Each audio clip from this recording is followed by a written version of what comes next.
Olá, amiguinhos! Sejam bem-vindos ao nosso canal Primária Sul Vem e Segue-me. E a aula dessa semana é Doutrina e Convênios 85 a 87. E o tema da nossa aula é Permanecer em Lugares Santos. Aqui, amiguinhos, estão alguns lugares santos que nós precisamos permanecer. Nossa casa, nosso lar, as capelas, os templos e os nossos pensamentos. Os nossos pensamentos também são lugares santos que podem nos proteger, tá bom? E vamos lá para a nossa aula? Vamos correr para a nossa aula. Eu quero muito aprender na nossa aula de hoje. Nosso amiguinho aqui também quer, ele já está correndo. Então vamos lá? Amiguinhos, para começar, eu tenho aqui uma pergunta, tá? Onde que está localizada essa escritura, que é o tema da nossa aula? A escritura diz, portanto, permanecei em lugares santos e não sejais movidos, até que venha o dia do Senhor. Pois eis que depressa vem, diz o Senhor. Amém. Então, onde está essa escritura? Vamos lá? Vocês têm 5 segundos para descobrir aí com a sua família. Onde que está essa escritura? 5, 4, 3, 2, 1. Vamos lá? Quem descobriu? Quem encontrou rapidinho, coloca aí nos comentários, tá bom? E a nossa escritura, tema da nossa aula de hoje, está em Doutrina e Convênios 87:8. Quem acertou, marca aí no comentário, tá bom? E fica aqui um joinha para vocês. O tema da nossa aula é permanecer em lugares santos, certo? Vamos entender um pouquinho mais. Quais são alguns lugares santos, então, que nós precisamos para a nossa proteção e segurança? O templo é um lugar. O nosso lar também é um lugar santo, tá? Então, existem alguns lugares santos que são para nossa proteção e nossa segurança, tanto física quanto espiritual. Então, sempre que a gente falar de lugares santos, a gente vai lembrar do nosso lar primeiramente, depois dos templos, das capelas, tá? E vamos aprender outros lugares santos, igual na nossa capa da nossa aula, nós falamos que os nossos pensamentos também são lugares santos. Vamos entender um pouquinho mais? Tem uma escritura que diz, assim diz a voz mansa e delicada, que sussurra através de todas as coisas e penetra todas as coisas. Então, eu posso ouvir o Espírito Santo falar comigo. Como que o Espírito ele fala? Ele fala através de uma voz mansa, de uma voz delicada, uma voz calma e uma voz que sussurra. Não é uma voz que grita, é uma voz que ela sussurra e fala que ela penetra através de todas as coisas. Um grito você vai ouvir de longe, mas a voz do Espírito é diferente, ela vai sussurrar. É algo que vai penetrar nossa mente, nosso coração. É assim que o Espírito ele vai falar com a gente, tá? Então lembra, ao mesmo tempo que é uma voz mansa, uma voz delicada, uma voz que sussurra, mas é uma voz que tem o poder de penetrar todas as coisas, tá? E o mais importante é que essa voz ela tem o poder de penetrar na nossa mente, para nos confirmar a verdade de algo que nós buscamos, para nos ensinar, para nos confortar. Essa é a voz do Espírito. É assim que o Espírito ele fala comigo, com você, fala com todos nós que buscamos ouvi-lo. O Senhor ele nos ensinou sobre algumas dificuldades que encontraríamos nos últimos dias. São dificuldades físicas e espirituais. Algumas delas estão aqui destacadas para a gente. Então, dificuldades físicas, a gente lembra de algo que nos faz sofrer. Aqui tem pessoas numa guerra, né, com armas aqui, pessoas caídas aqui, fogos, tá? Pessoas aqui no chão com medo, talvez essa pessoa que até já morreu, tá? Tem a escritura, Doutrina e Convenção 87:6, que diz: e assim, pela espada e por derramamento de sangue, os habitantes da terra lamentar-se-ão, e com fome, e pragas, e terremotos, e também com o trovão do céu, e o violento e vívido relâmpago, os habitantes da terra sentirão a ira, a indignação e a mão castigadora de um Deus Todo-Poderoso, até que a destruição decretada ponha um fim total a todas as nações. Algumas dessas dificuldades, então, que nós vamos encontrar nos últimos dias, está descrita aqui nesse versículo 87:6. A princípio, a gente olha muita dificuldade física, mas nós precisamos olhar também quais são as dificuldades espirituais que o Senhor está nos ensinando, tá? Então, aqui eu listei algumas das dificuldades aqui, tá? Dos nossos... de acordo com essa escritura, algo que nós iríamos encontrar nos últimos dias. Então, espada e derramamento de sangue, isso aqui lembra guerra, né? Isso aqui lembra a falta de amor que está entre os corações dos filhos dos homens. Nós falamos aqui também de fome, de pragas, de terremotos, catástrofes naturais, né? Entra aqui em pragas, doenças difíceis de controlar, como a pandemia que estamos passando. Então, terremotos, né? Violento relâmpago, corações machucados e magoados. Aqui já entra a parte espiritual. Mentes e pensamentos perturbados. Nós estamos vivendo um momento em que a depressão ela vem como um grande mal. Assim como uma grande doença a qual nós estamos enfrentando, a depressão também é um grande mal, onde ela vem, né, com grande frieza em encontro aos nossos pensamentos. Dentro da nossa mente, ela faz com que alguns pensamentos virem ações muito tristes, né? E através da depressão nós temos muitos corações machucados e muitas dificuldades as quais né, magoam nossos corações. E novamente pode virar uma doença na nossa mente, a qual é chamado né, de depressão e a qual leva muitas pessoas a dores maiores, né? Assim como as famílias de muitas pessoas sofrem por dores maiores devido a essa doença chamada depressão, e que ela mata e ela aflige né, de uma forma tão grande também como foi visível, como está sendo visível, né? A aflição que nós estamos passando pela pandemia do Covid. E o Senhor nos ensinou, então, nessa escritura, essas grandes dificuldades que nós encontraríamos nos últimos dias. Mas é bom a gente saber que tudo isso vai acontecer, porque ao mesmo tempo o Senhor ele nos ensina como que nós podemos estar em segurança em um mundo tão perigoso. E no versículo 8, o Senhor traz para a gente um conforto, um alento, uma proteção, tá? E ele diz, portanto, permanecei em lugares santos e não sejais movidos, até que venha o dia do Senhor. Pois eis que depressa vem, diz o Senhor. Então, alguns dos lugares santos que nós precisamos permanecer, nós já citamos, né? Estão aqui nosso lar, as capelas, nossos templos, ter bons pensamentos, ter momentos sagrados. Permanecer significa ficar, tá? Eu preciso ficar em lugares santos para que eu não seja movido. Eu trouxe o desenho desse soldado aqui.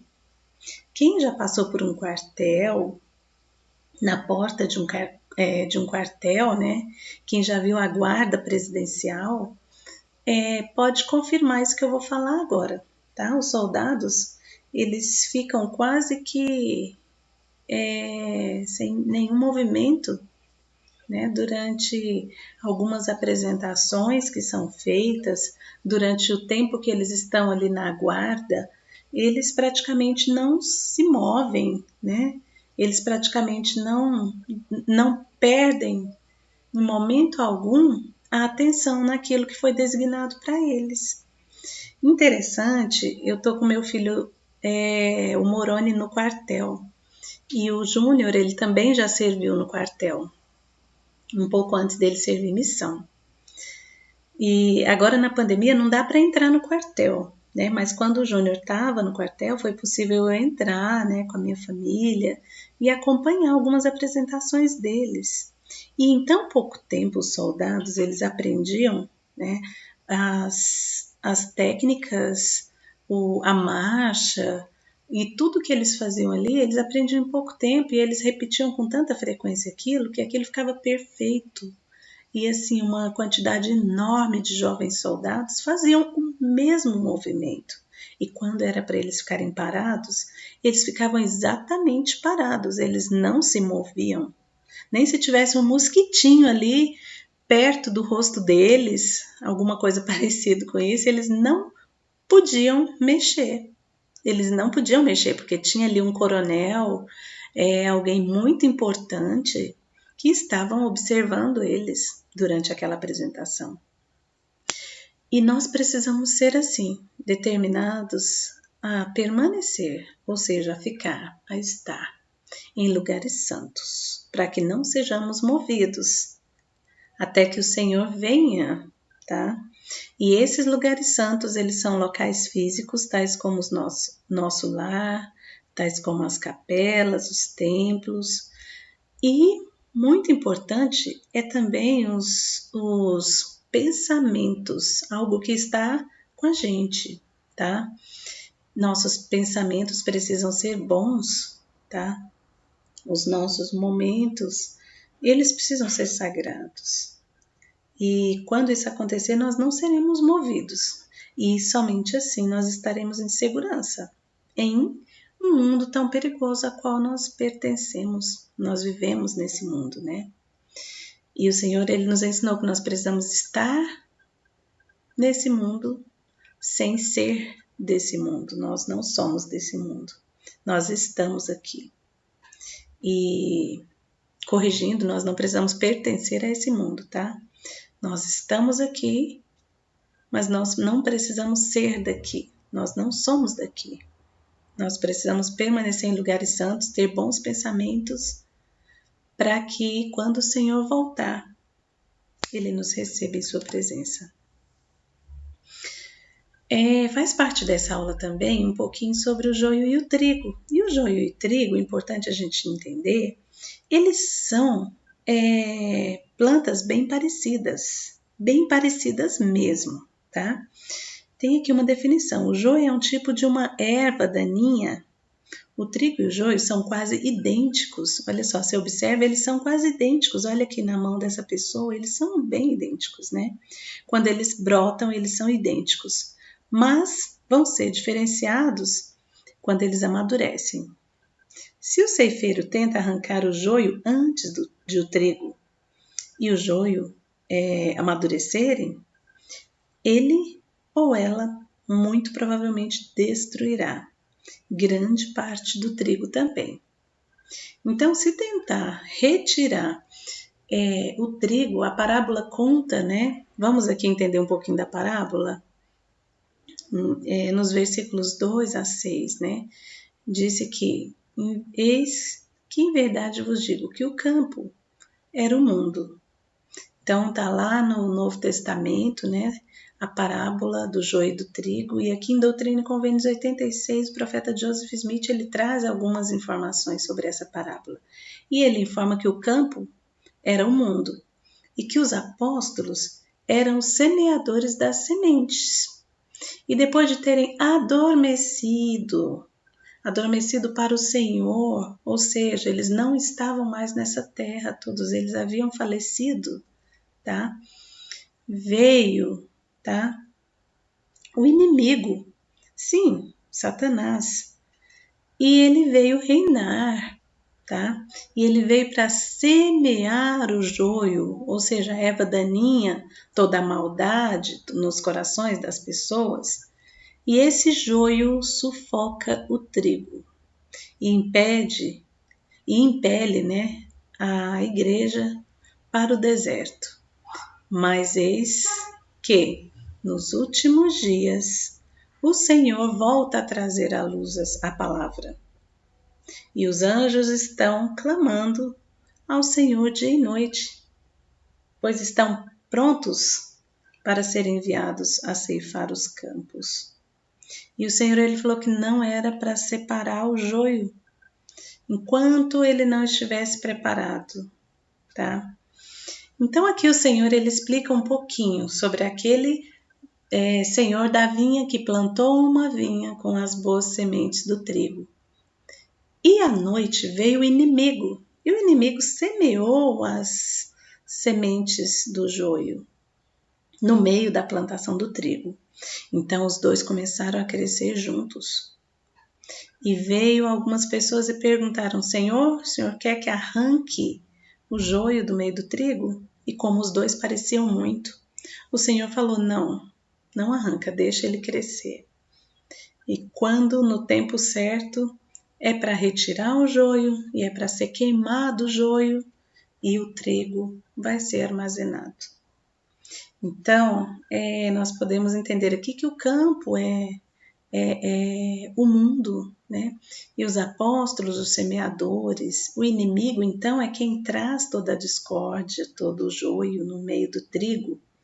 E todo o trigo devem ser as melhores de nossas ações, né? Para que nós possamos dar bons frutos.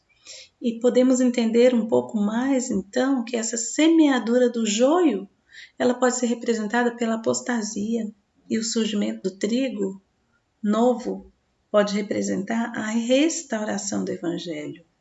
Outro princípio muito importante é que o Senhor reunirá os justos nos últimos dias e depois destruirá os iníquos em sua segunda vinda. Nós estamos nesse momento de reunião dos justos, né? Nós vivemos os últimos dias e as nossas ações, amiguinhos, elas precisam ser boas. Nós precisamos ser como o trigo, tá? Nós precisamos ser a melhor planta. Nós precisamos dar os melhores frutos. Ok? Então lembra, a semeadura do joio representa a apostasia. E o surgimento do trigo novo representa a restauração do Evangelho. Quanta coisa nós aprendemos, né, na parábola do joio e do trigo. Eu gostei muito, e você? Então, os membros da Igreja de Jesus Cristo dos Santos Últimos Dias fazem parte do convênio que Deus fez com Abraão, pelo qual lhe foi prometido que sua descendência desfrutaria das bênçãos do sacerdócio e compartilharia essas bênçãos com outras pessoas. Hoje essas bênçãos são compartilhadas, as bênçãos do sacerdócio são compartilhadas através desses jovens, os nossos missionários, tá? Nossas sísteres e nossos élderes, que falam com todas as pessoas proclamando o Evangelho. Nossa tarefa também é ajudar esses jovens, tá? Compartilhando alimento com eles, compartilhando o contato de algum amigo nosso, para que eles possam compartilhar a mensagem do Salvador Jesus Cristo. Eu sou bem grata pela obra missionária. Então vamos brincar e aprender. Vamos lembrar agora quem prestou atenção na aula, tá? Eu tenho nessa coluna algumas perguntas, tá? O que é o campo? Quem são os semeadores? Quem é o inimigo? O que é a semeadura do joio? E o que é o surgimento do trigo, tá? E de cá eu tenho algumas respostas. Tem aqui Satanás, os apóstolos, apostasia, o mundo e restauração. Eu preciso que você ligue essas informações de cá com essas colunas de cá na resposta correta, tá? Pega um papel ou liga aí com o dedinho agora, quando você está assistindo esse vídeo, liga aí para mim, que eu já vou perguntar para você se você acertou, tá bom? E se você acertou, você marca aqui nos comentários. Eu acertei a brincadeira do joio e do trigo, tá bom? Então lembra, quem que nós acabamos de falar que era o campo? Qual dessas opções aqui? Você vai ligar, tá bom? Quem que são os semeadores? nós acabamos de falar. Quem é o inimigo? O inimigo todo mundo já sabe, esse aqui ninguém pode errar. O que é a semeadura do joio? Lembra? Eu revisei várias vezes aqui com vocês. E o que é o surgimento do trigo? Ainda falei o surgimento do trigo novo, o que ele representa? Surgimento representa o quê? Então vamos lá? Para o vídeo aí um pouquinho para você fazer a tarefa, tá? E assim que você terminar, você volta aqui comigo para conferir as respostas. Vamos lá para as respostas? Pausa o vídeo e faz primeiro, e depois vem para as respostas, tá bom? Então, revisando e resumindo, o campo é o mundo e os semeadores são os apóstolos. O inimigo é Satanás. A semeadura do joio é a apostasia e o surgimento do trigo é a restauração do evangelho. Parabéns se você acertou pelo menos uma dessas respostas, tá? Se você acertou todas, parabéns de novo, excelente. Importante é você estar sempre aprendendo, tá? E chegamos ao final da nossa aula. Eu espero que vocês tenham gostado, tá? Deixa aqui com a gente o seu joinha, o seu like. Pede para os seus pais compartilharem esse vídeo, se inscrever aqui no nosso canal da Primária Sul de Vem Segue-me. Clica aí para você se inscrever, tá? E ativa o sininho para você receber os nossas próximas videoaulas, tá bom? E eu vou ficar bem feliz se você compartilhar essa aula com seus familiares, tá? Amiguinhos, um abraço para vocês, uma ótima semana e até nossa próxima aula.